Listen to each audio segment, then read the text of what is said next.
Hello, everyone, and welcome tonight. We welcome those at home and those who are here with us today. We are going to open our Board of Commissioner regular meeting February 15th, 2024 at 7:01 p.m.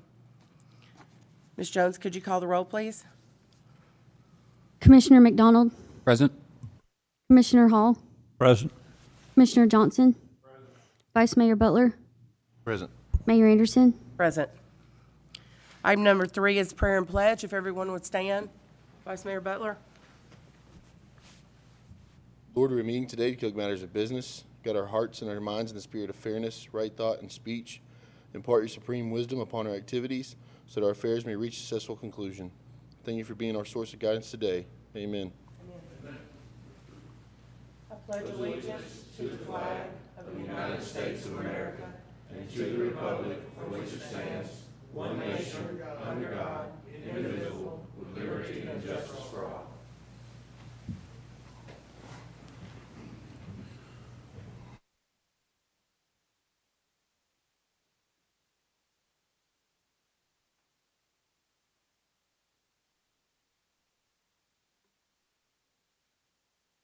Item number 4 is Mayor's comments.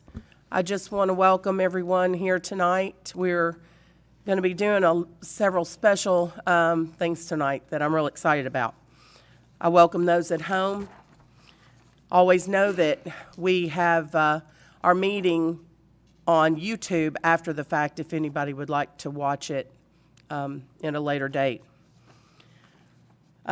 Just a reminder, per Robert's Rules of Order, which we have adopted, please address the chair before speaking. Please do not talk over each other. It is very hard for our viewers at home to understand what is being said. And please be respectful during every discussion.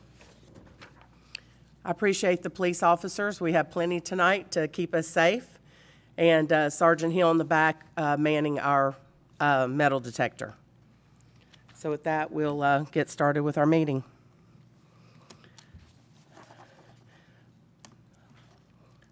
Before the approval of the agenda, I would like to remove item 7D, recognition of the Fairview Marching Band. I was made aware by their director, Mark Judd, that they, part of the band has a competition tonight, and they wanted everyone to be able to be here for us to recognize them. So they will be coming back in March. So with that, item number 5 is approval of the agenda with item 7D removed. Make a motion to approve the agenda with item 7D being removed. Ms. Jones? Commissioner Hall, Aye. Commissioner Johnson, Commissioner McDonald, Aye. Vice Mayor Butler, Aye. Mayor Anderson. Aye. Item number 6 is citizens' comments. There are none tonight, Mayor. Thank you. Item number 7, public announcements, awards, and recognition. A, city events. Thank you, Mayor, Board. Richard wanted me to remind everybody that the first event is the Easter egg hunt on March 16th at Bowie Park. He also said that he's still taking applications for July 3rd. If anybody's interested in that, just reach out to Richard. Thank you.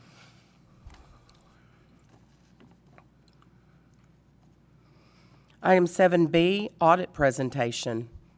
Mr. Daugherty. Thank you, Mayor, Board.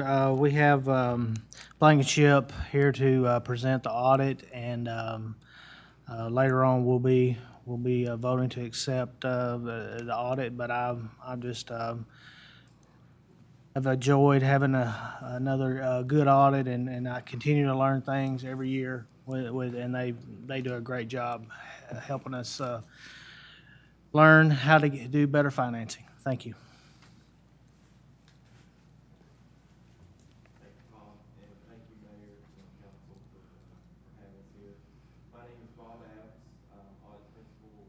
Blankenship CPA Group, and with me tonight is Thomas Britt Thomas is a manager with our firm and was our main point of contact throughout the audit, and really ran the whole thing and to make sure it went smooth, worked with Tom quite a bit. Next slide, please.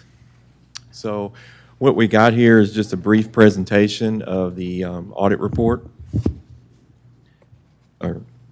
We have a brief PowerPoint presentation of the audit report. So we'll just go over a few highlights of the audit. If there's any questions or anything you need to know more about, just feel free to reach out to us, ask questions. Tom knows how to find us as well. So the objectives of the audit, I'll just be real brief with this, is to obtain reasonable but not absolute assurance that the financial statements are free from misstatement, whether due to fraud or error, and to issue an auditor's report that includes our opinions. So there's several things that management's responsible for in an audit, several things we're responsible for. So just a brief summary of that. I won't be able to cover everything because it would take a lot more than just this slide. Management at the city is responsible for the fair presentation of the financial statements, and then design of internal control processes. Also, report distribution. Those are the primary things management is responsible for. Auditor is responsible for evaluating management's accounting policies, and also whether or not the city's internal control procedures are working well enough to present an opinion. Next slide, please. So in the audit is an unqualified clean opinion. That's pretty standard. That just means we've issued, that's the highest opinion you can get. I'm also proud to report there were no material weaknesses or significant deficiencies in the audit for the current year. So, and that's a huge credit to the management, the accounting staff, and board oversight as well. Next slide, please. Just a few things in the audit report. Balance sheet wise, this includes your fixed assets, long-term debt. So the city has an end of the year, when I say end of the year, I mean June 30 of 2023, with about $39 million in assets and about $19 million of liabilities. And that gives you about a $20 million net position, of which about $7 million that is unrestricted. Next slide, please. This right here is just a pie chart of where all the revenue sources for the city are at. These are in the audit report. Sales tax comprises the largest share of revenues for the city, about 33%. Property tax, 29%. And then other sources, that's primary like state shared revenues and such. That's about 25%. And next slide, please. So income statement wise, net position of the city, this is when you actually include your fixed assets, your long-term debt. There was almost $1 million positive change in revenues versus expenses. We saw about a 4% increase in revenue for the fiscal year we audited. That's compared to last year. That information we're getting out of the management's discussion analysis, which was prepared by city management. And then there was about a 2% increase in expenses from the previous year. Next slide, please. So the next slide here is basically our general fund and other governmental fund statements. This is what you budget off of. $16 million in fund balance. About 43% of that is unrestricted. The city does have, at the end of the year, did have cash of about $9 million. That's enough to fund about a year's worth of activity. Also, there's restricted cash where you're getting bond proceeds and such, and those are specifically earmarked for certain projects. And then the city did receive ARP funds, I believe, 2 years ago. And so there was about $2.4 million at the end of our audit period that were unspent.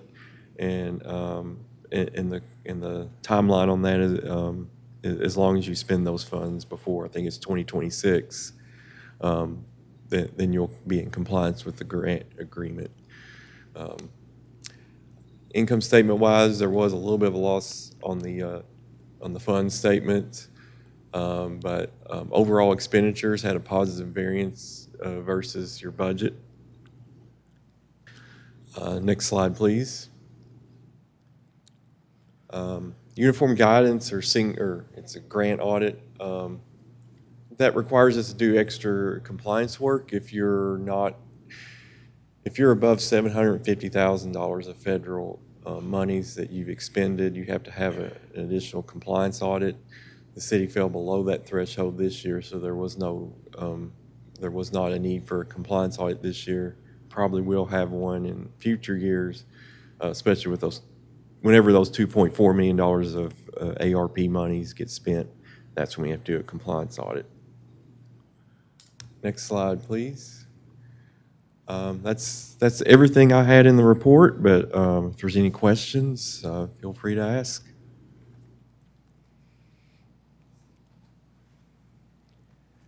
Are there any questions from the board?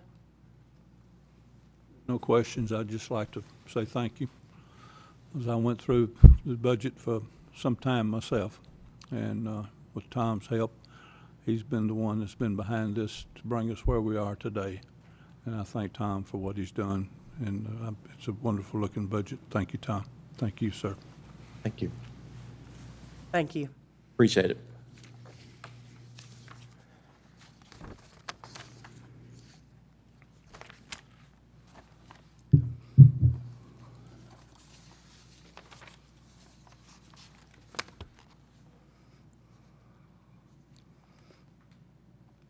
Item 7C, letter of accommodation, Fairview Police Officer Taylor Heath. If the board will indulge me, I'm going to go to the floor. And Chief, if you'd like to say something Yeah, I'd like first, to and then I'll. preface this just a little bit. We're super excited for Taylor. A few weeks ago, we had an unfortunate event in Fairview. A young man accidentally discharged a weapon and into his leg. And when the incident happened, I was notified to the dispatch we had a shooting. That's all that I get on my email, my text message. But because some of the decisions we've made and you've allowed us to make in our budget, our Axon body cameras, I can activate that on my cell phone. I can see live those car cameras and body cameras. So as I looked at the map and saw that Taylor was one of the lead vehicles, I just happened to pick his body camera and was able to watch the incident. And Taylor arrived on the scene of a young man on the porch in a really bad situation. And we train on a lot of different things throughout the year, and a lot of those things we don't want them to be perishable skills. We believe that some will be. We hope that the officer will stay, current and be able to act when the time comes. And Taylor did. We provide our officers with tourniquets, tactical tourniquets. He immediately recognized that the scene was bad. He applied the tourniquet, and a few days later, the fire department staff called over to his supervisor and said that Vanderbilt had notified EMS, in turn notified the fire department, and then us, that his efforts saved the kid's life. And that with no doubt, if he hadn't done that so quickly, it would have likely had a different outcome. So his supervisors, Jamie Meadows and Ray Martin here today, they crafted the initial commendation letter, which I forwarded to you, that was going in his personnel file, and I wanted it to be addressed tonight. And then I think you kind of took the ball and ran with it some more, and that's good. So that's kind of just setting the scene. We'll get Taylor up here, and you can do the rest. Thank you. Uh-huh.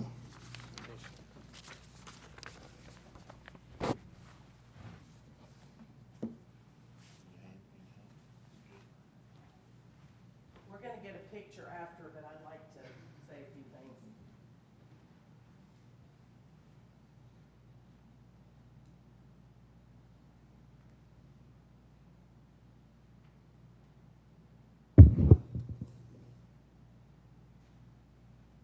Officer, whoops. I speak loud anyway. Officer Heath, would you come stand up here with me, please? please. Okay, so I reached out to the family in this situation, and they're eternally grateful, but they've asked for their privacy, so they're not here tonight. But they did want you to know how eternally grateful they are. Officer Heath has been on the Fairview Police Force for about 4 years, and I met him about a year ago, and I knew that he was very special. He's very kind and humble. When I spoke to him about this incident, he just said that, that's just part of his job. And I said, if I can get through this. I said, when you and Kristen have your first baby next month, you're going to understand what that love is between a parent and a child, and you'll understand what you did for this family. And I would like to read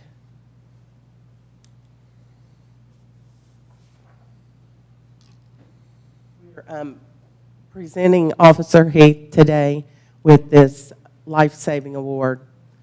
The life-saving award is presented to Officer Taylor Heath. Your fast thinking and swift professional action on January 28, 2024, leading to the saving of another human life in the line of duty. Thank you for going above and beyond serving the citizens of Fairview, Tennessee. And then this is what's going to be in Officer Heath's file. On January 28, 2024, Fairview Police Field Training Officer Taylor Heath responded to an accidental shooting call. Upon arrival, Taylor Heath observed a male subject lying on the patio in front of the home.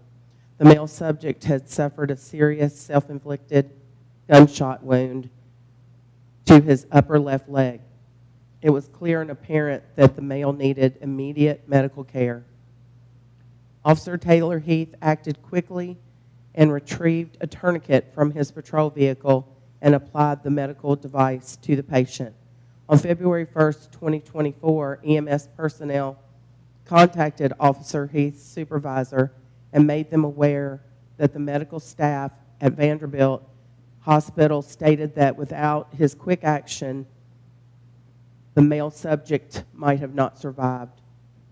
This letter of accommodation recognizes Officer Heath's life-saving actions and will be put in his file here at the Fairview PD. This is your copy.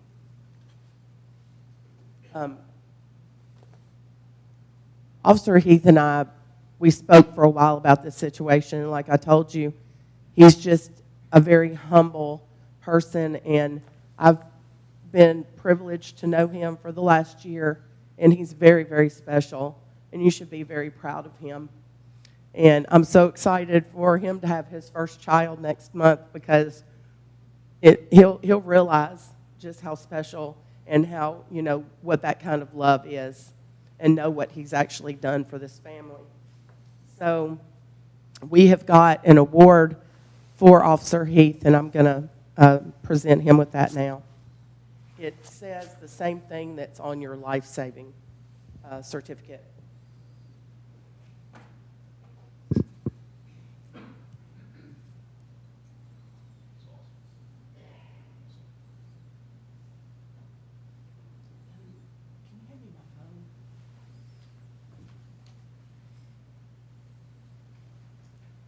And I don't think you know at this time how far-reaching this is. Sam Whitson, a member of the House of Representatives, representing the 65th District, Williamson County, wanted to be here tonight but was unable to attend. He wanted me to let you know that he is writing a resolution describing Officer Heath's actions which resulted in saving of a human life in the line of duty. And after this resolution is voted in by the state of Tennessee, it will be signed by Governor Lee, framed, and given to Officer Heath. I just think we should give him a big round of applause.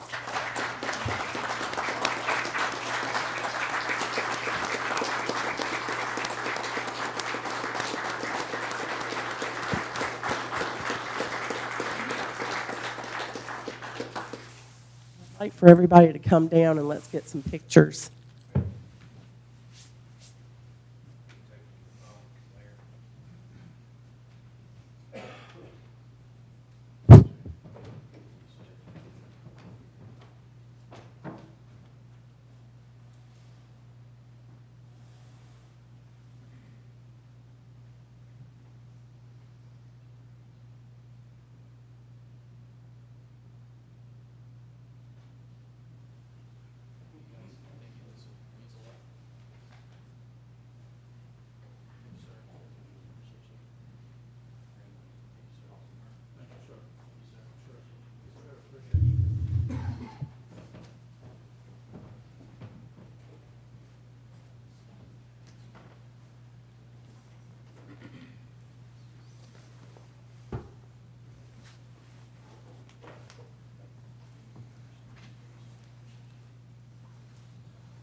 Well, it's hard to follow that.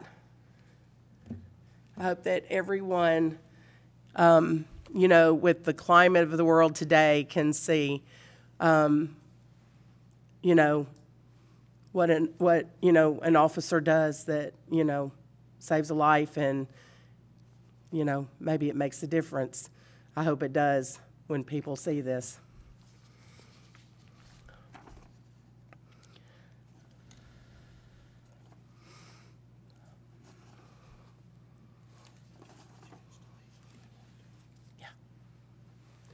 So you're all welcome to stay for the rest of our meeting, but if you want to leave, that's fine too.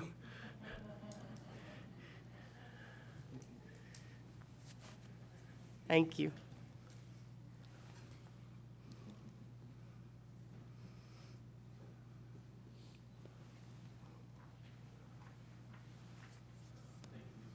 Thank you.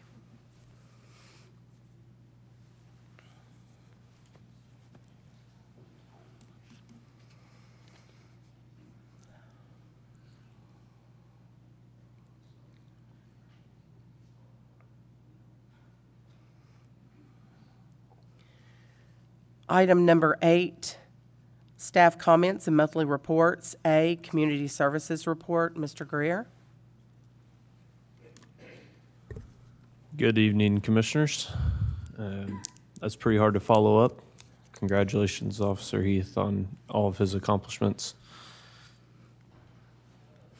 Our Public Works Department, throughout the month of January, we obviously had our large snow event, and they have worked continuously trying to repair roads and patch potholes, and they definitely worked very hard. You heard a lot of that during the last Board of Commissioners meeting a couple weeks ago with all of their efforts that they did throughout the snowstorm.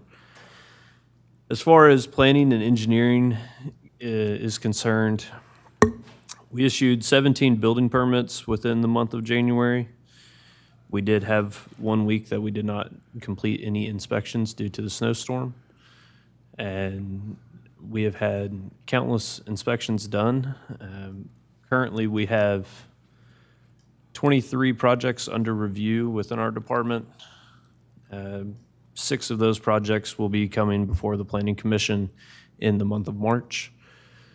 And so just a friendly reminder for those, the March Planning Commission meeting will be held on March 19th due to spring break. It completes my report. Do you have any questions? Any questions from the board?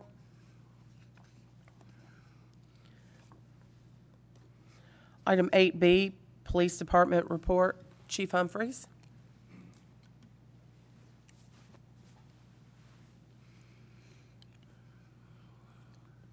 afternoon. This will not be near as exciting as that Taylor presentation, but we'll trudge through it. This report for the previous month, we had a staffing, we retained the 27 level of staffing, but we did lose one officer. Danielle Floyd returned back to her home in Cleveland, Tennessee, but we were able, through our hiring pool, to identify another officer, another candidate. We hired him. He started this Monday. For the month, overtime was down a little bit, and that was a bit of a challenge for us. Although we're staffed at 27, we've had 2 in the academy, 1 out on a shoulder injury, and the turnover to a new officer. So we've had a significant loss in actual recognizing those officers on the street. We were able to keep that overtime down through the sergeants managing their shifts and moving some days off around. We, in the month of January, returned back to training after the December month. That gets a little slow during the holidays. We're back up to 368 hours of training. Glad to see that. Next slide. Our calls for service are pretty consistent. Self-initiated activity, 798 dropped to 725. That's been consistent the last few months. It does get a little slower during those cold months. We expect when the more months hit, that will increase significantly. Next one. The few topics that we report on each month, the arrests were close and consistent, 76, domestics similar. DUI was down a little bit. Our drug charges have been a little lower the last few months. We were fortunate to hear from some of the officers that through some informants, they said that their efforts, a lot of the people that are traveling through the streets of Fairview that participate in illegal drug activity are avoiding Fairview. So we're glad to hear that. If they're not going to change their lifestyle, we just assume they avoid us. Citations, 76 for the month. Traffic accidents at 24, had 22 property damage and 2 injuries. And glad to say again, no fatalities for the month.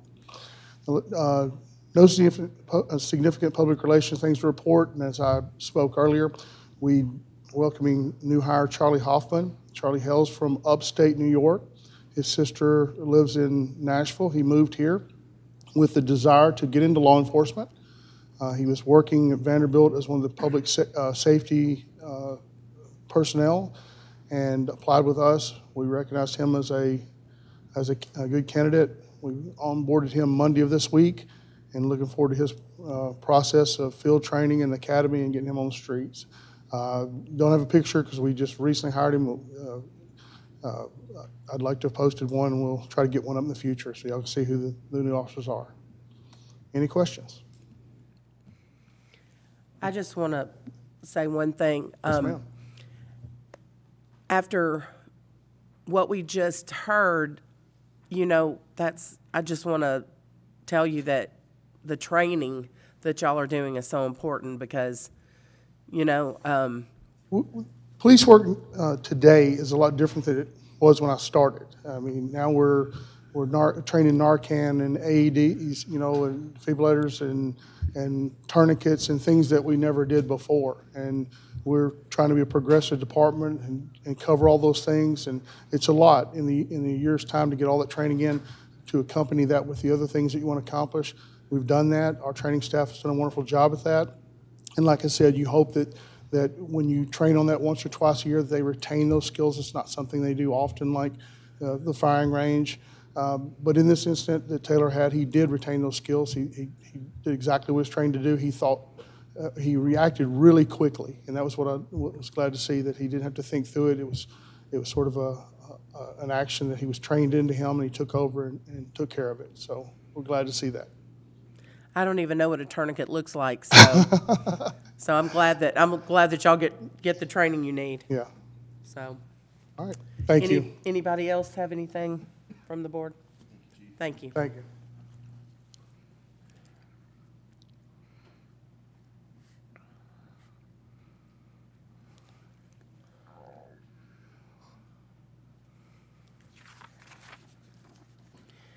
All right. 8C, Fire Department report. Chief Hughes.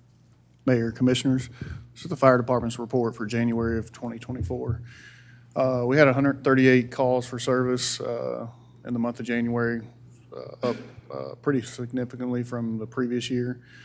The significant events, we had 16 overlapping calls. Again, that's when one crew is out on a call and we get dispatched for another one before they can clear the original call.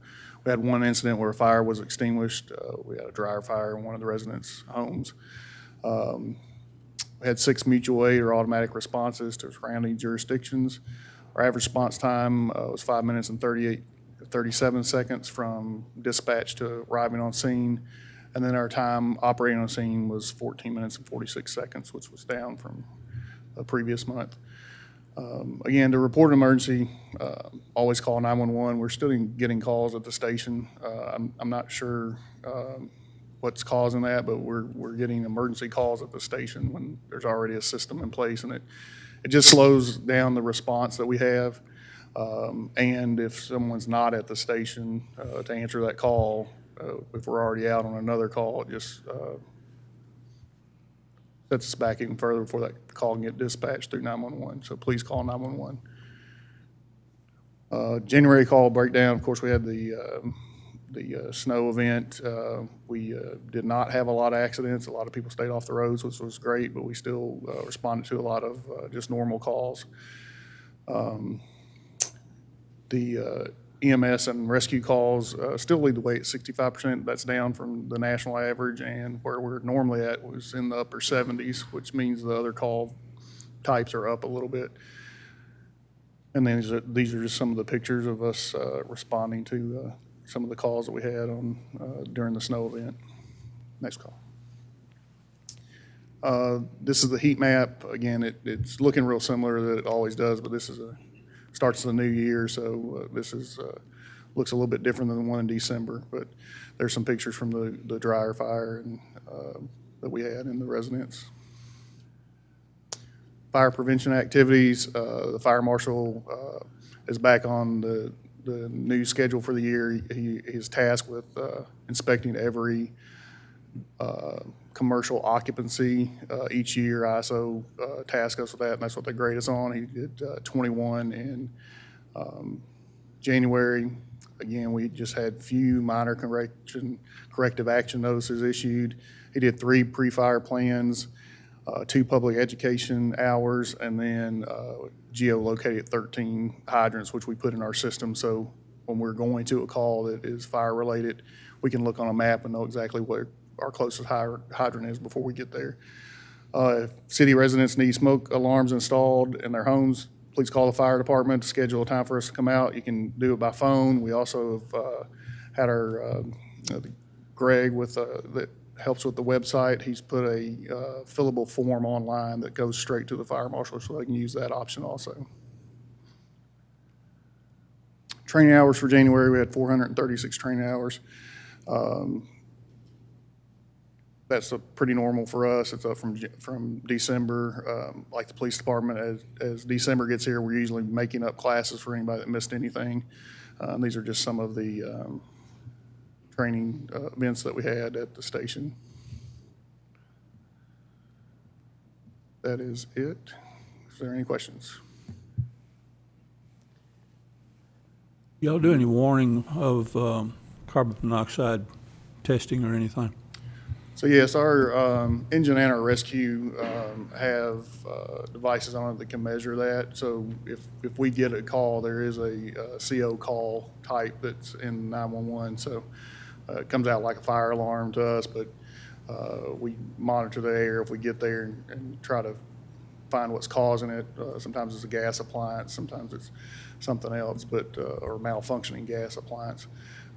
But we do have monitors on our trucks that will monitor for that. Okay. And for other gases. So. Okay. Thank you, sir. Welcome. Thank you. Item 8D, Finance Report, Mr. Daugherty. Thank you, Mayor and Board. Just want to preface this with, this report does not reflect the amended budget.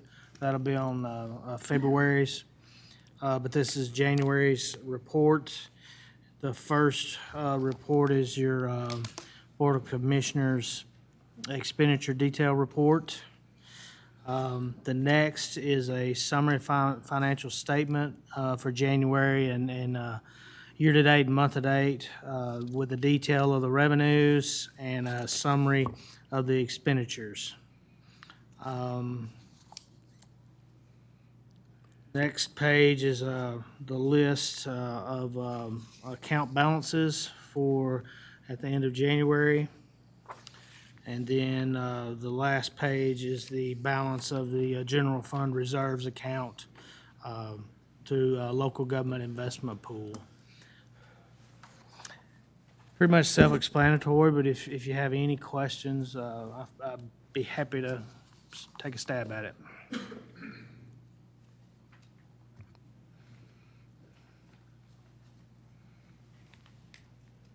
Any Mayor. questions?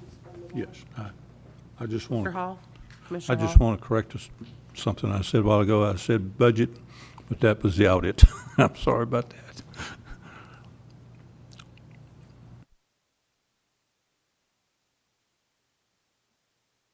Else? Okay. Item 8E, City Manager Report. Mr. Daugherty? Thank you. I want to, had a few more hires in January and just wanted to mention them. I would like to welcome these 3 employees to the city. We've got a new court administrative assistant, Tricia Steele. We've got a new park naturalist, Zena Wildman. We've got a new park maintenance crew member, Levi Heatwall. Very glad to have those on board. Also wanted to just do a couple more calendar confirmations. Just wanted to make sure everybody knows City Hall will be closed Monday, the 19th for President's Day. We've got a town hall meeting Thursday evening on the 29th at 7 p.m. Also wanted to remind everybody that there's a BOZA meeting scheduled Thursday, March 7th at 6 before the BOC. And that's all I have tonight. Thank you. When is that BOZA meeting? March? March 7th. Okay. It'll be right before the BOC meeting. And I'm sorry, can you let me know who the new park hires are again? The naturalist is Zena Wildman, Wileman. And the park maintenance crew member is Levi Heatwall, Heatwole.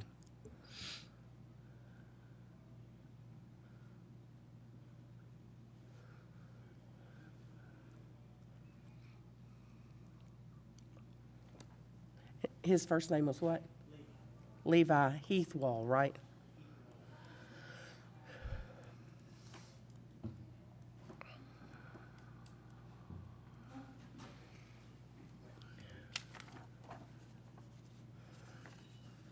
Would you like me to spell that? No, I'm good. Okay. Mayor, I have one quick question. Sure. Tom. The Economic Development Officer job opening that I saw posted I was just curious if there was they're getting any movement on that, or if there's any high level of interest, low level of interest, and just curious. Not a lot as of this time. I have advertised through the Williamson Inc. has put it out at several Tennessee chapter and several other places for us. And then the only other place I've advertised is on our website and social media, and we'll see what comes from the Williamson Inc. advertising. But I think I've heard from 2 potential applicants, but that's all I've heard. Thank you.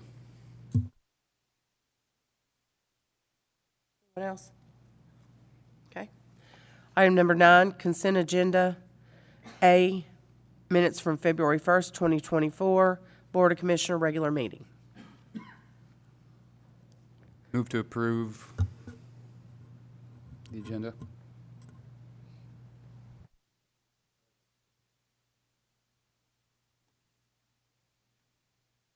Ms. Jones? Commissioner McDonald, Aye. Commissioner Johnson, Commissioner Hall, Aye. Vice Mayor Butler, Aye. Mayor Anderson. Aye. Item number 10, old business. There is no old business tonight. Item 11, new business. 11A, Resolution 04-24, a resolution supporting the submission of an application for the Assistance to Firefighter Grant AFG program for funding from the Federal Emergency Management Agency, as well as support for the required matching funds from the city of Fairview. Chief Hughes. Mayor, Commissioners, this is the Assistance Firefighter Grant. It's a federal grant. We've applied for it the last couple of years. We're trying to replace our SCBA units. We are out of NFPA compliance, and that's why we're applying for them. The cost to replace our entire fleet with them is 23 units, and it's $253,000 to replace those. The Assistance Firefighter Grant would pick up most of that if we were to get that. I think the city was matching portion is $12,600. At some point, when I say they're out of compliance for NFPA, they are not. They are still in compliance, like breathing air compliance. We do all the testing every year. Everything's hydroed. They are still working. We maintain them. We are still using them, but at some point we will have to replace them because we've had to take a few out of service that are unrepairable and take the parts that are still useful off them and put in onto the ones that are still in service. But we're going to take a shot at this grant again. We were not awarded it last year, but it's the same grant you guys that we talked about last year. Second. Any questions from the board? Ms. Jones? Commissioner Johnson, Commissioner Hall, Aye. Commissioner McDonald, Aye. Vice Mayor Butler, Aye. Mayor Anderson. Aye. Thank you. Thank you. Item 11A passes 5-0. Item 11B, Resolution 05-24, a resolution of the City of Fairview Board of Commissioners accepting the city's audit for the fiscal year ending June 30, 2023. City Manager, Mr. Daugherty. Thank you, Mayor. I would request that the board accept this audit.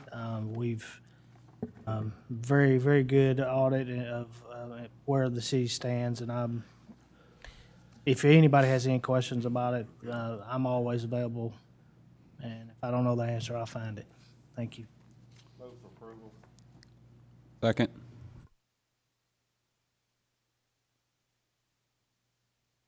Questions? Ms. Jones?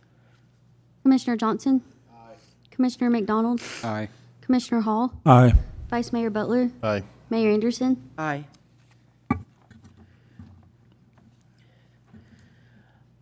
Item number 11B passes 5-0. Item 11C, Resolution 06-24, a resolution of the City of Fairview, Tennessee to adopt the Williamson County Growth Plan as recommended by the Williamson County Growth Plan Coordinating Committee. Mr. Greer. Before you tonight, the Williamson County Coordinating Committee has submitted to each municipality within Williamson County a growth plan for the entire county. Our section of Fairview, we went through several public hearings and have voted on a proposed urban growth boundary for the city. If this were to be accepted, this has to be accepted by all jurisdictions. That includes all municipalities and the county to put this proposal into place. If it is not accepted, we have to establish our reasons why and the reasons of how we would like to amend this map and present those back to the coordinating committee for them to work on a new proposal. A memorandum was sent out by Mayor Rogers Anderson of Williamson County to remind legislative bodies that we are required to take action on this no later than March 20th, 2024. Failure to take action within the deadline will result in your jurisdiction considered to have ratified the recommended growth plan per Tennessee Code. And we have seen across the county that there have been a few municipalities that have voted not to ratify this, and it will be likely going back to the coordinating committee. As far as Fairview stands and my staff stands with a recommendation, our recommendation would be to ratify this, as Fairview currently has no concerns within the happenings across the county. We held 2 public hearings at the Planning Commission level. We had a couple citizens who got up and spoke, and they were both in favor of the proposed urban growth boundary. Mayor Anderson sits on the coordinating committee, and we have attended multiple meetings throughout the course of the last 6 to 8 months that I've been there. It's been going on a little bit longer than that as far as their meetings have gone, and we've heard concerns from across the county, and this is the proposed growth plan for the county. The darker areas are the existing municipal boundaries, and the lighter shaded areas around each municipality are their proposed urban growth boundaries. The orange areas are the planned growth areas for the county. If you have any questions, I'm happy to answer. I have one, Mayor. Sure. You mentioned several municipalities that have voted this down. The county commission themselves voted it down Monday night. Do you know why? I know why. Mr. Carter can speak to that. One of the reasons was they were unhappy with Thompson Station, including several subdivisions in their urban growth boundary. Those property owners had actually wanted to be in the urban growth boundary. There were other reasons the commission talked about. I don't believe any are actually permissible reasons to vote against it from the county level under the statute itself. So regarding whether citizens are for or against it is not one of the criteria in the statute. And so in any case, the county voted it down, Thompson Station has voted it down, Spring Hill has voted it down. So it will be going back to the coordinating committee. It's not a might, it will be going back to the coordinating committee. If it reaches an impasse, then there will be a judicial panel per the statute convened to make the final decision on it pursuant to the statutory criteria. So it is important that this body vote on it, whether to accept it or deny it, but really it really doesn't matter because it's going back to the coordinating committee. By accepting it tonight, though, you're saying Fairview is good where we are as far as Fairview is concerned. So it is important to vote tonight, as Mr. Greer said, but just know that the vote isn't consequential in that it will be going back for further consideration. Approval. Second.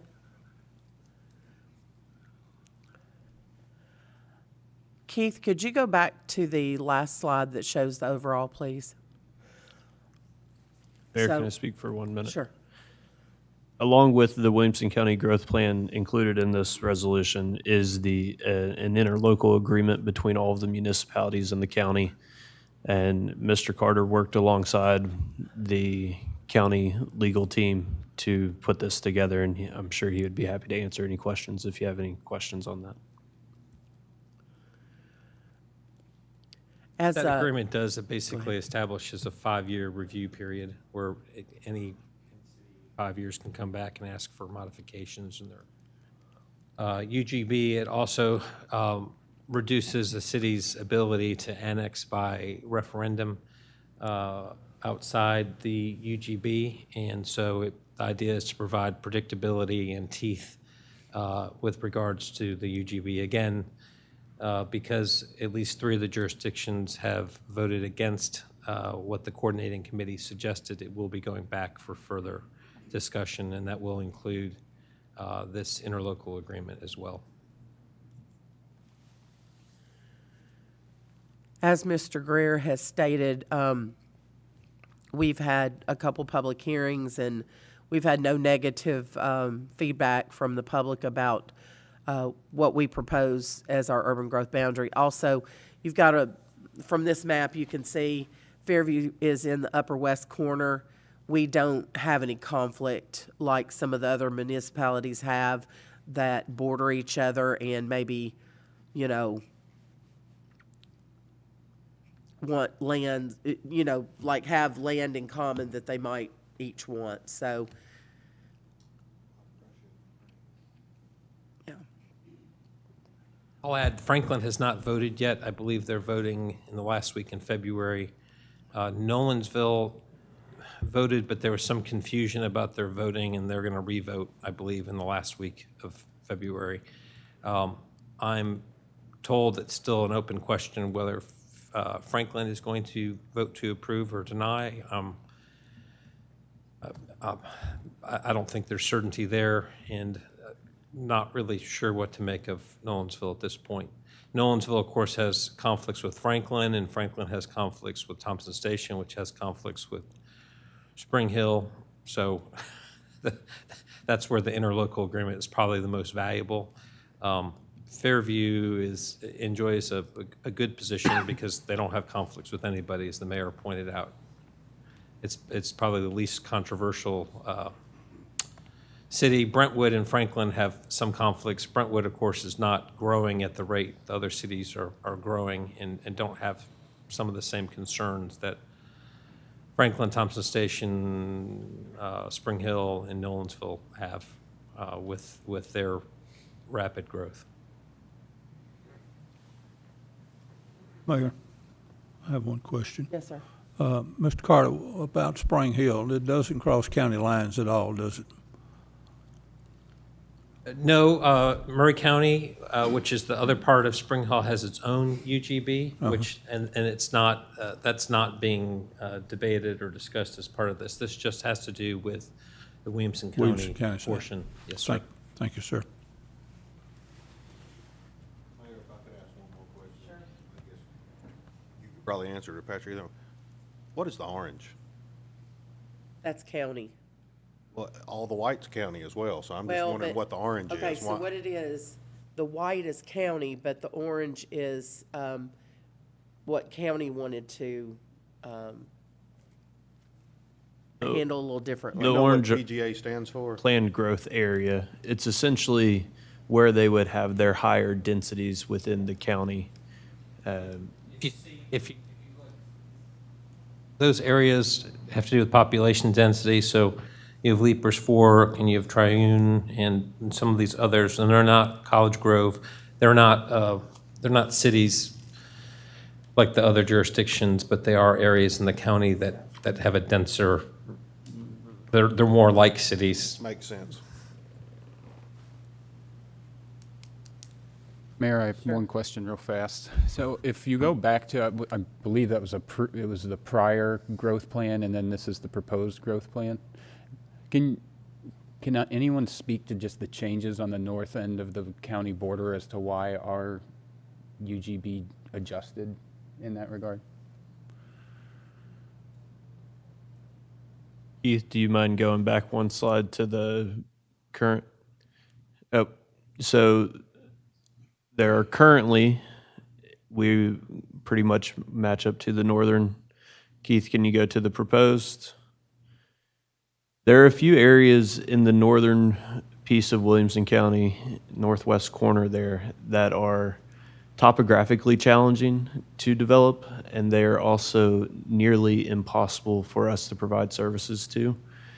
And with this, maybe eventually they become possible to serve, but with the directive from the state and how it's written in state law, you should include areas that are feasible for a municipality to serve and be able to access. And so those were removed, and along the 840 corridor was increased slightly. And on the eastern side of Highway 100, we increased on that side as well. Currently, there is no urban growth boundary on the east side of Highway 100. It's feasible and likely in the next 20 years is the standard with 5-year review periods.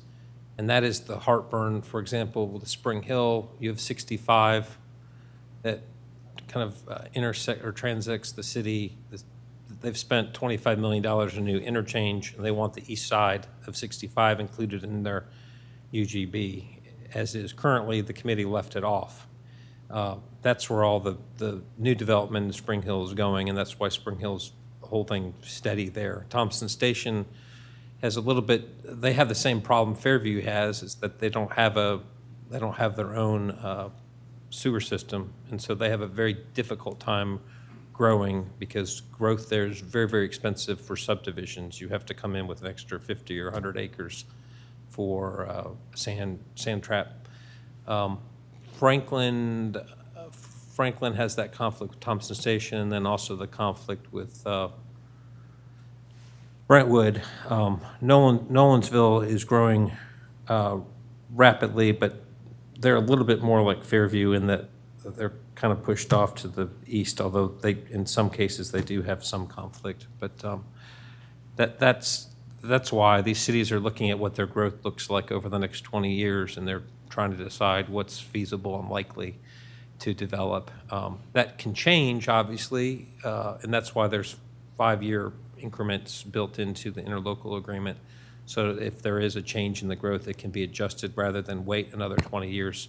The last time this was looked at was 20 years ago, and no one could have imagined that I think Fairview is more than double in size. Thompson Station didn't really even exist. Spring Hill's gone from 30,000 to 60,000 citizens. Brentwood, achieved most of their growth 20 years ago. Franklin has exploded in the last 20 years, and so that's why there's 5-year look-back periods built into this interlocal agreement, so we're not waiting a full 20 years. That's part of the reason why these discussions were so difficult, because it hadn't been looked at in 20 years, and these cities are trying to forecast what their growth looks like. So I hope that answers your question. Yeah, I was just curious. It just stood out that, there was adjustments within ours, but that makes perfect sense. It sounds like 20 years ago, maybe they didn't think about everything as in-depth as we are now and cause for the change.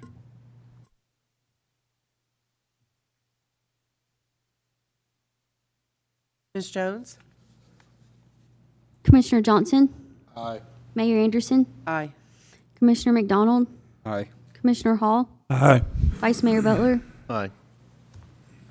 Item 11C passes 5-0.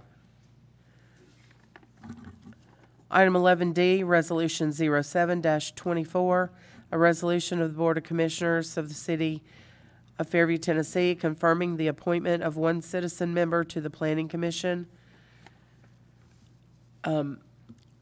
Ms. Jones, do we have a list of the applicants? I've got it, thank you. it's on the next slide also. Cool. Okay, so what I'd like to do is just call each person up, and if you'd come to the podium, state your name and address, and just tell us a little bit about yourself and why you'd like to be on the Planning Commission. So the first person is J.T. Batson.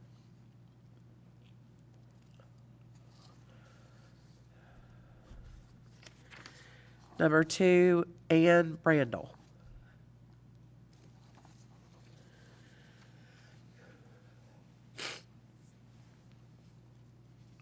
Hello, nice to meet you all. I'm Ann Brandel. Me and my husband moved here about 8 months ago, so very new citizens to Fairview, but where we're planning on spending the rest of our lives. So moved out to Tennessee about 2 years ago. He's in music, so he was spending about 2/3 of the year here in Fairview. I'm a civil engineer. I've been doing engineering for about 8 years. So the majority of my application, I looked at the Fairview Forward 2040 plan. One of the things I really enjoyed previously was helping municipalities and counties apply for federal funds, especially for something like sidewalks in the city of Fairview. So that's what I was hoping to contribute to the city, and also just get to know the local community better. Thank you. Number 3, Don Buffalini.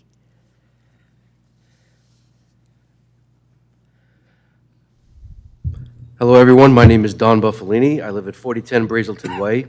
I'm here to express my strong commitment to our community's future. But first, let me tell you a little bit about myself. A lot of people know me, some people don't. I started my career as a firefighter in New York, Brooklyn, New York. And then I became a project manager.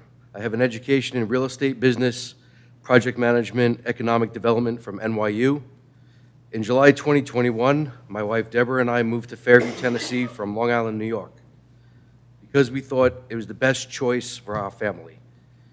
Since then, I have been actively involved in our community, at the middle school as a coach, as a basketball announcer. I do World Series for the girls here. We're going to be doing it again this summer, bringing it back here again to Fairview.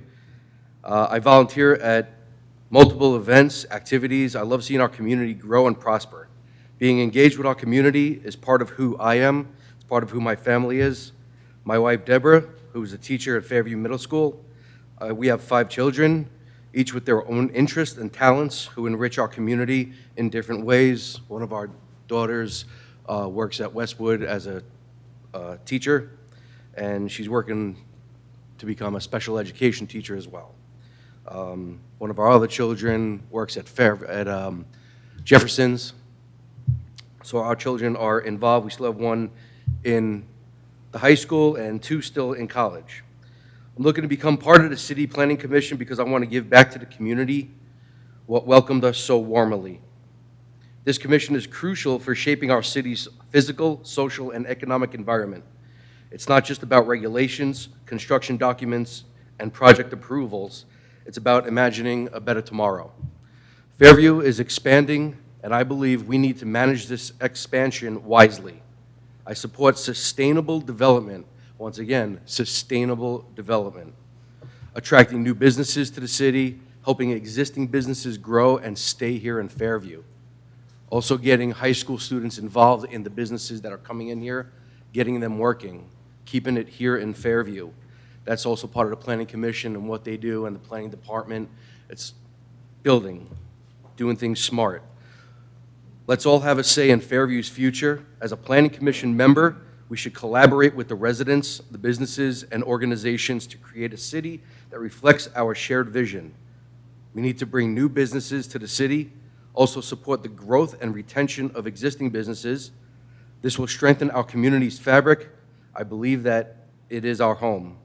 The city of Fairview is where families, business, artists, and neighborhoods will come together to thrive. It's part of Fairview's potential. Projects that come here before the commission will include major businesses, retail, commercial, industrial, single and multi-residential developments. That's called growth. This is who Fairview is. This is what we are. We're growing. As you can see, someone just came here 8 months ago. We moved here 3 years ago. Our history guides our future. As a commission member, I'll advocate for preserving historic landmarks, neighborhoods, and honoring our past while welcoming progress. Together, we can build a city that grows balance, equity, and the quality of life. I want to be part of that commission that will leave a lasting legacy for generations, earn the trust of the people, earn the trust of the Board of Commission, and continue being a city that we are all proud to call home. We should be part of the change we want to see in Fairview because we all are Fairview. Thank you. Thank you. Number 4, Greg Dwyer.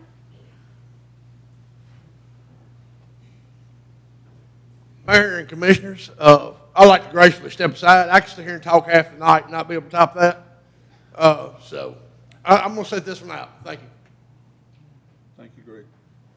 Thank you. Number 5,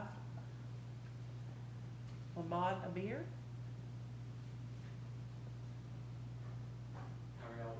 My name's Amir Hamid. I've been in Fairview for about 5 months, and My wife and I, we have 2 kids. I worked for HCA most recently, traveling around every 2 years. They would move me, and thank God that allowed me to see Fairview and Nashville, and figure this is really where I wanted to plant roots. So right now, I'm the VP and Chief Nursing Officer at Ascension St. Thomas, downtown Nashville. For me, I think you can find me and my children getting Deli Fresh donuts, right, every Sunday morning, going to Bowie. I think this community really is sort of when you look at community, is what a community is. I look to this, to join this commission due to really, I think there are always challenges in growth. Really, do we do it responsibly in how we grow? And that's what I want to be a part of. I want to contribute to the community in whatever way I can. For me, my wife asked, she said, so how are you going to do this with your schedule, right? Because it's a pretty hectic schedule.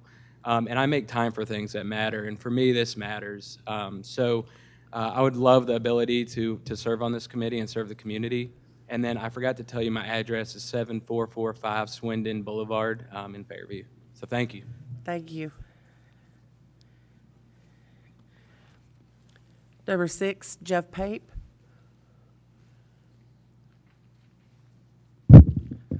Sorry. Good evening, Mayor and Commissioners. I'm Jeff Pape, 7114 Elrod Road, Fairview. Some of you know me, so some of you know some of this, but want to tell you a little bit about my background as well. I've been working in the land design, planning, and development industry professionally for 32 years. I have a civil engineering degree, worked for about the first 6 years of my career doing consulting engineering, and at that time obtained my professional engineer's license. But I did quickly jump to the development side of the equation, so the remaining 26 years of my professional experience has been as a developer. I'll get that out of the way right off the top here. I am a developer. I've never developed in Fairview. I have no plans to develop in Fairview. And if I were to be appointed to the Planning Commission, I would make the commitment to not do any development in Fairview. I just think that that'd be an inherent conflict of interest, so I'll put that aside. In all my professional experience, my role has always been overseeing the governmental approvals of any of the projects that I've worked on and interacted with or designed or planned. And so that's allowed me to have a lot of experience interacting with planning staffs and planning commissions and boards of commissioners and city councils. I tried to kind of put some numbers to it by taking some averages, and I think I can confidently say I've attended over 1,500 meetings like this in my professional career. And what that's done is just given me a lot of opportunity to see how lots of communities have handled their growth. I'm also a member of the Urban Land Institute, and for anybody who doesn't know what that is, ULI is the largest and oldest planning and design organization in the world. I've sat on numerous committees there. Most recently, I was on the Civic Engagement Committee here in Middle Tennessee, and our entire role was to interact with planning staffs and planning commissions and talk about best practices and things of that nature. I also am currently on a roundtable committee through NAOP, the National Association of Office Industrial Professionals, where we interact with all the local municipalities, and we get called upon to participate in zoning ordinance changes and things of that nature. Just a couple weeks ago, I was on a conference call with one of the new district council members at Metro who had a lot of questions and wanted our input on some ordinance changes they were making. I've read hundreds of zoning ordinances in my career and participated in numerous ordinance rewrites and modifications. And so I say all that to just kind of list some of the experience that I think can be very appropriate to where Fairview is right now as a community. I've been here 8 years. I forgot to say that. My wife's been here for 25, and we absolutely love the community. This is our forever home, and we are growing, and we're going to keep growing. There's nothing that's going to change that. But what we need to do, and similar to what everybody else has said here, we need to grow responsibly. We need to grow consistent with the 2040 plan, and we also need to hold any applicants accountable to the highest possible quality standards for any developments that come here. And we have to balance our growth. We have to have the mix of commercial growth and residential. We got to make sure our tax base doesn't get out of balance. And I think with my experience, I can help do that. I've seen just tremendous changes here at the city in the last year or two a lot of the new people sitting on both sides of these tables have done a tremendous job of turning the ship in the right direction. And I just think that with the experience that I've seen, I can bring a lot of best practices here to keep that going, to jump in the boat and keep rowing in the same direction. I think, we're moving in the right direction, and we just need to keep doing that. It's tremendous to see the community engagement. The fact that we have so many people applying for this position tonight is just a wonderful thing. And as I've been out talking to people in the community, people want to get involved. Some of those best practices I've seen in other places, I've got continued ideas to continue to enhance what staff is already working on to get the community more involved. And I just think that there are tremendous applicants on that list tonight. And I don't know any of them personally. I've heard great things tonight, and I think anybody would be very qualified for this that's on the list. I'm sure they're all way smarter than I am. I just think that I have some very specific experience that could bring a lot to the Planning Commission right now. And for those reasons, I respectfully ask you guys to appoint me to the open Planning Commission position. And I'm glad to answer any questions you guys may have. Thank you. Thank you. Number 7, Demetrius Ritt. Evening, Mayor, Commissioners, board members. Well, I spent the last 31 years of my life serving the country. I just retired from the National Guard after 31 years. And running parallel to that, I spent about 25 years in law enforcement, in the federal services, doing intelligence, counterintelligence, counterterrorism, and then obviously patrol work. My desire to continue my civil service, been a resident here at 7310 Henderson Drive since 2018. And I have a 5-year-old right over there at First Baptist. And I'm just like every other citizen here that stepped up to the podium. When I drive in on Highway 100, I look at all the growth that's happening, and I always wonder, I wonder if I can contribute, because I see a lot of trees getting torn down, I see a lot of lots being built. And just like everybody here, we have concerns, and we want to make sure that whatever's being built and developed here is done responsibly. I do have experience. I was on the legislative committee for the National Guard, helping veterans gain additional benefits in the state of Tennessee. And I've been on multiple boards across the entire nation. I was voted a mayor for the Air National Guard, running intelligence operations nationally. So I just humbly ask that as a concerned citizen and someone who wants to continue to contribute, I would like to be considered for this. Thank you. Thank you for your service. Before we make nominations, I do want to say I'm very impressed. This is an impressive group.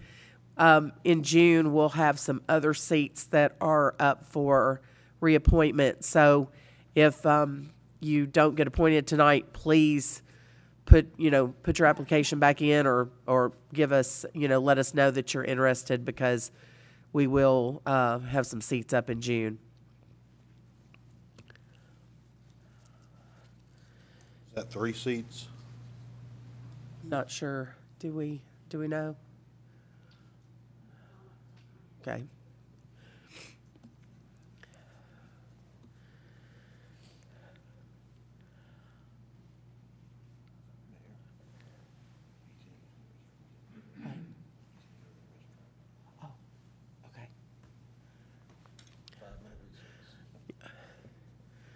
We'll take a recess for just a minute.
All right. I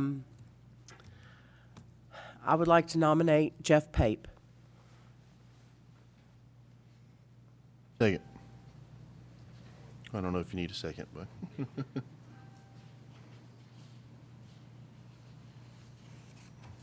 I always forget how you do this. Do we vote? Well, there can be other nominations, but if that one's been seconded, that's nomination and it's been seconded, then we would vote on it. If it receives a majority, he'd be the person. If not, then entertain another nomination. Okay. Ms. Jones?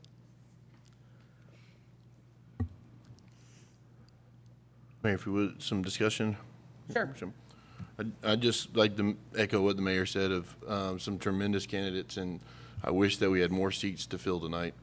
Mr. Pape, to me, has been present. He's been active. He's been attending meetings. He's been heavily involved. I've had in-depth discussions with him, so I appreciate his encouragement, his eagerness, and I feel like he will put in the effort. But I think that there's several people I would love to vote for tonight if we had more seats. So thank you, guys.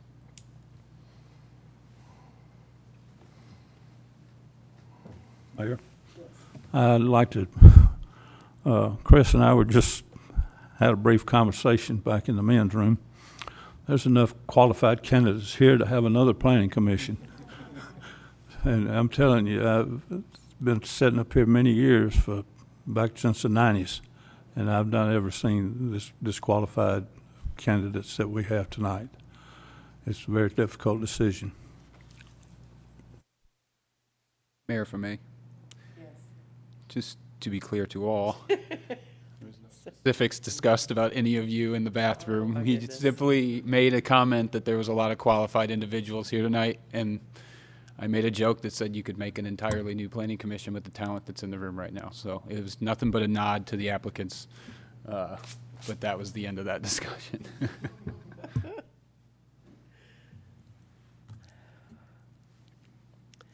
Anyone else? Okay. Ms. Jones? Mayor Anderson, Aye. Vice Mayor Butler, Aye. Commissioner Johnson, Aye. Commissioner Hall, Aye. Commissioner McDonald, Aye. All right. So Jeff Pape is our new planning commissioner. And like we all said, y'all are all so talented and willing to serve, and we will have a seat up in June. So please, come back and let us know that you're still interested in serving. Congratulations.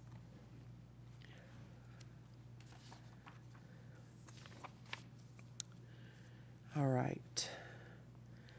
Item 11D passes 5-0 for Jeff Pape to serve on the Planning Commission. Item 11E, Resolution 08-24, a resolution of the Board of Commissioners of Fairview, Tennessee, confirming the appointment of one commissioner to the Planning Commission. Mayor, I'd like to make a motion to appoint Commissioner McDonald to the Planning Commission.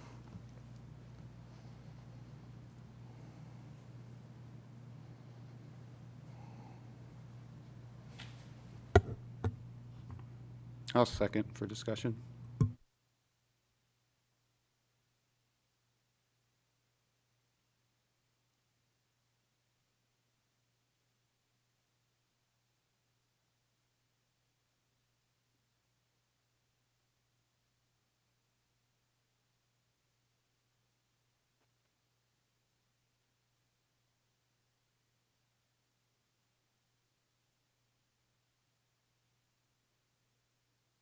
I'd like to nominate Wayne Hall.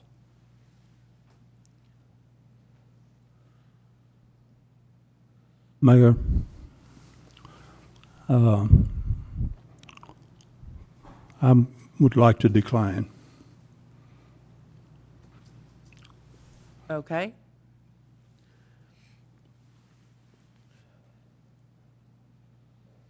I think we have a current motion and second on the floor, so I don't know that we can have Yeah, I any- think the proper procedure would be to have any debate, and then if Mr. McDonald garners a majority of the votes, he would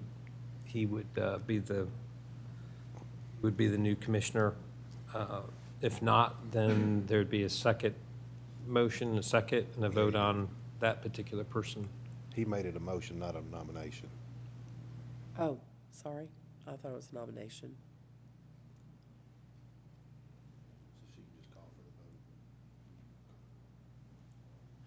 Well, did anyone want to discuss? Yes, ma'am. Go ahead. Obviously, I currently have the pleasure to serve as the BOC member on the Planning Commission and thoroughly have enjoyed it and appreciated it. Commissioner McDonald, prior to being elected, also served on that Planning Commission. His peers enjoyed him so much in his leadership that they voted him unanimously to be the chairman last year. I think that he has proven that willing to put in the work and the effort, and so I've got some schedule conflicts that will make me miss some meetings if I continue on the Planning Commission. And I felt it appropriate that he would continue to be an asset to that Planning Commission, and I think that his peers at the Planning Commission would agree. I know he has attended state and MFAS training that I have sat in on some Zooms or some at the state level that he was present for or on the list, and I think his dedication to being on the Planning Commission and spending the effort and time for review would be beneficial to continue to be served on that board. And that's why I made that nomination and put it on the agenda tonight.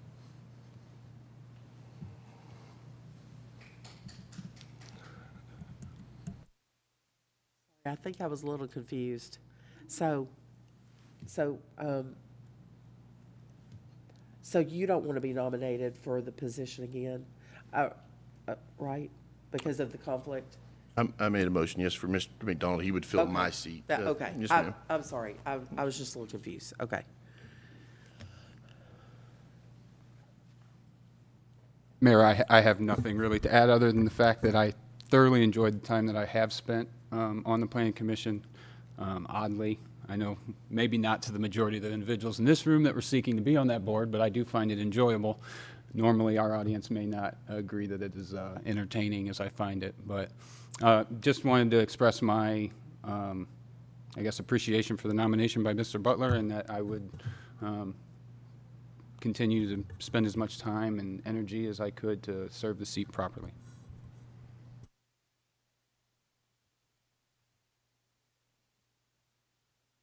Okay. Ms. Jones?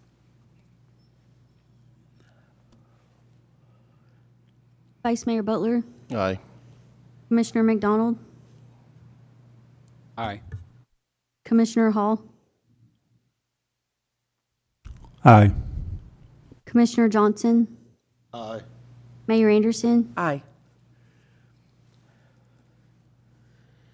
So, Mr. McDonald, you're our representative from the board to the Planning Commission.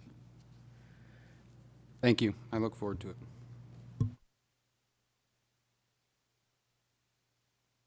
Item 11E passes 5-0 for Commissioner McDonald. Item 11F,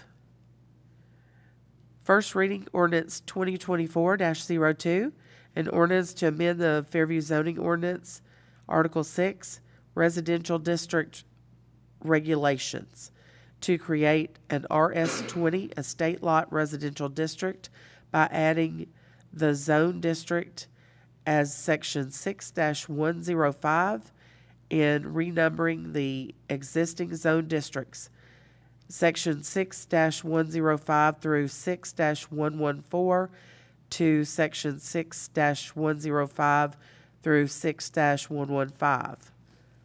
City Planner Ethan Greer.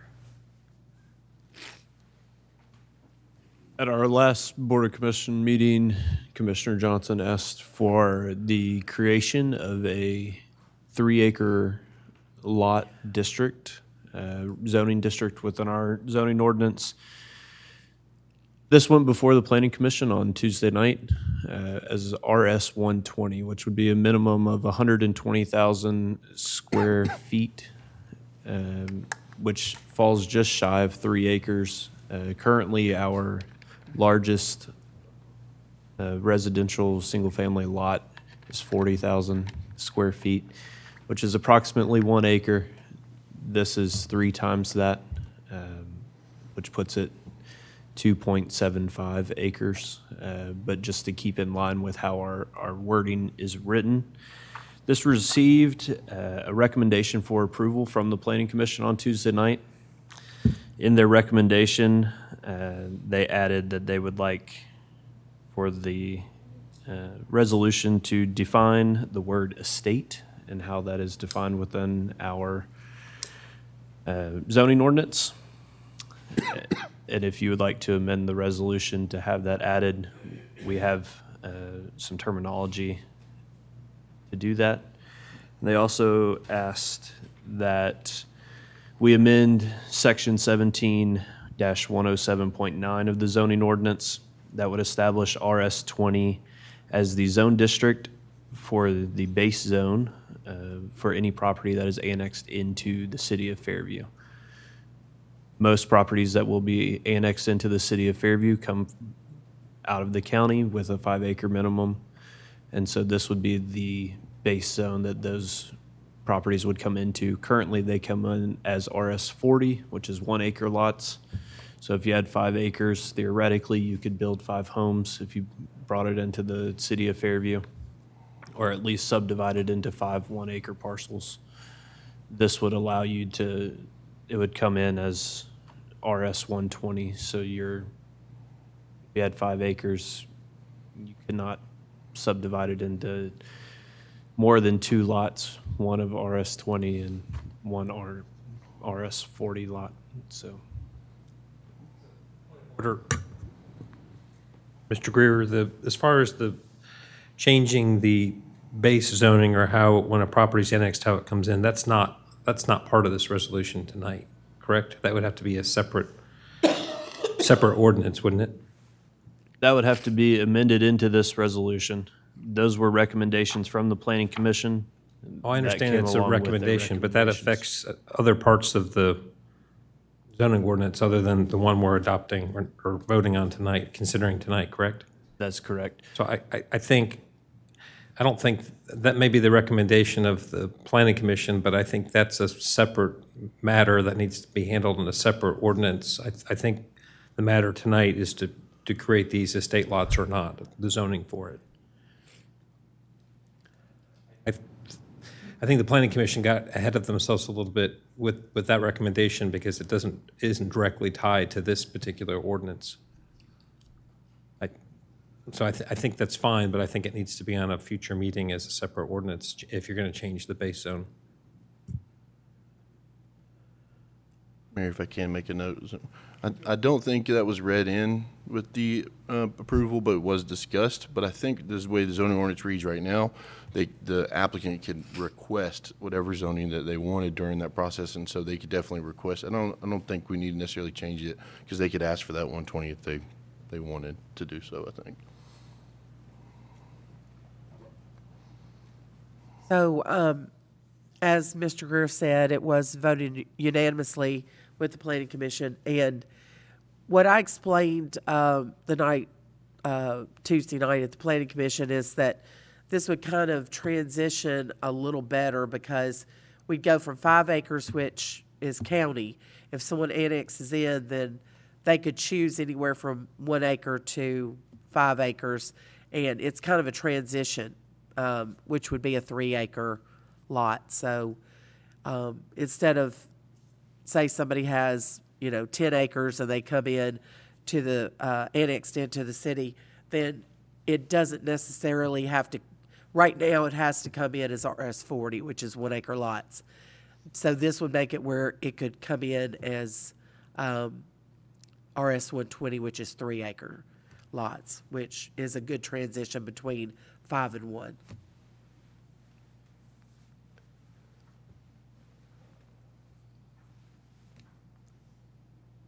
Move for approval. Second.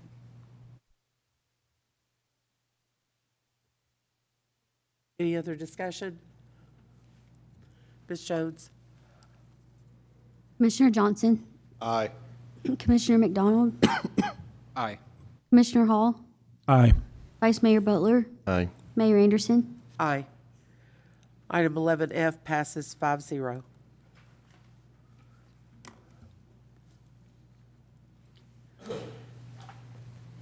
Item number 12 is roundtable, mayor and commissioners. Commissioner McDonald? Thank you, Mayor.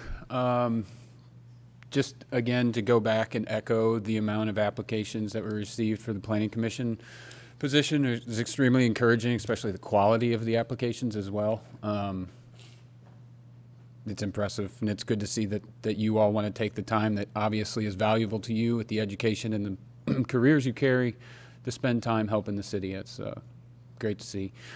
Just another shout out to Officer Heath for what he did. That was a pretty remarkable story that we heard. And thank you all for the nomination for the Planning Commission appointee. I appreciate it. Other than that, Mayor, I have nothing else. Commissioner Hall? Excuse me. Thank you, Mayor. A shout out again to Officer Heath. That was a very heroic thing that happened there. And also, I want to thank the department heads for all their reports that they give us. That was one of my requests to come back to happening, and I always appreciate that being done. Some of the other things that I've got tonight, I corrected the audit situation a minute ago that I misspoke. Anyway, Tom, you did a fantastic job on that. Again, I will compliment you on that. A few questions I have about some engineering projects that's in the future. Do we have any engineering update on the bridges in Bowie Park and the historical village? I'm currently working to try to get an RFQ for some jobs right now, or for engineering on some of the park projects. Currently, it's hard to hire somebody just to do engineering for that bridge. So if I'm trying to tie some other things in with it. I got you. One other thing about that, would you entertain some help from the Friends of the Park if they could come up with an engineer to help do that?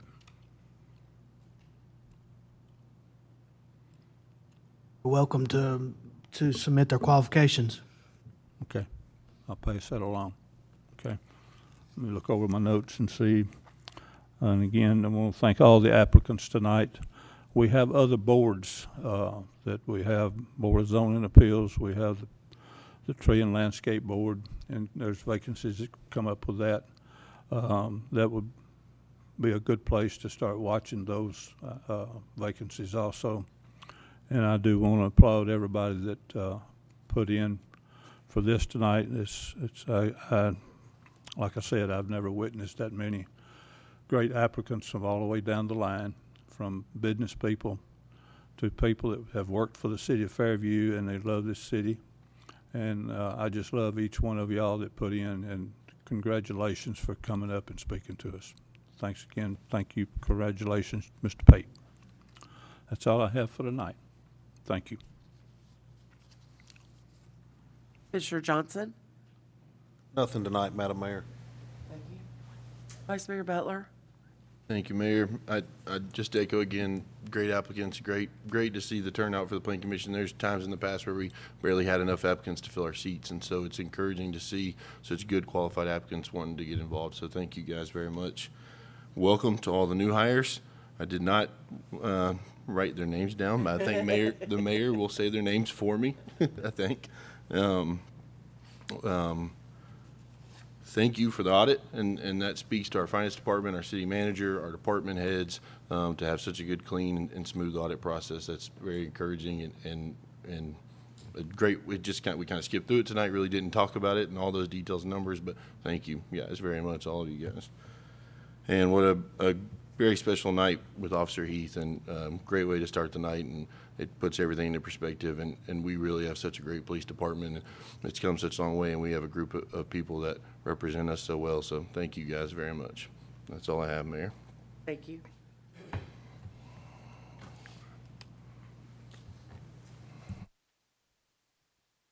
I just want to say, you know, what a great group of people. Y'all have such great qualifications and great backgrounds, and I just want to see y'all get involved in the city because we welcome you to, you know, there's different boards, and like I said, the Planning Commission, we have openings in each June, so please come back. Welcome to our new officer, Charlie Hoffman, our naturalist, Zena Wildman, our park maintenance Levi Heathwall, and we look forward to our park is getting staffed and putting camps back together and really getting to be able to utilize Bowie Park. That's really exciting.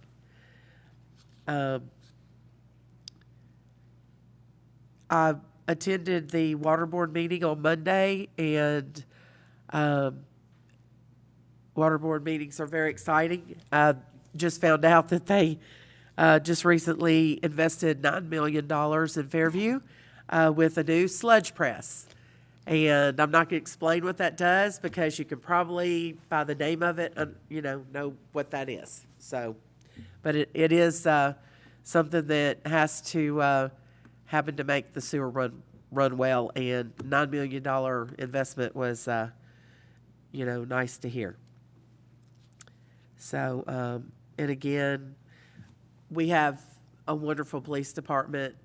I hear great things about them every day. I have a local business, and a lot of people come through, and it's just exciting to, you know, for people to give such a positive you know, comments about our PD. So thank you guys for what you do. And, you know, thanks again for Officer Heath and his quick thinking to save a young boy's life.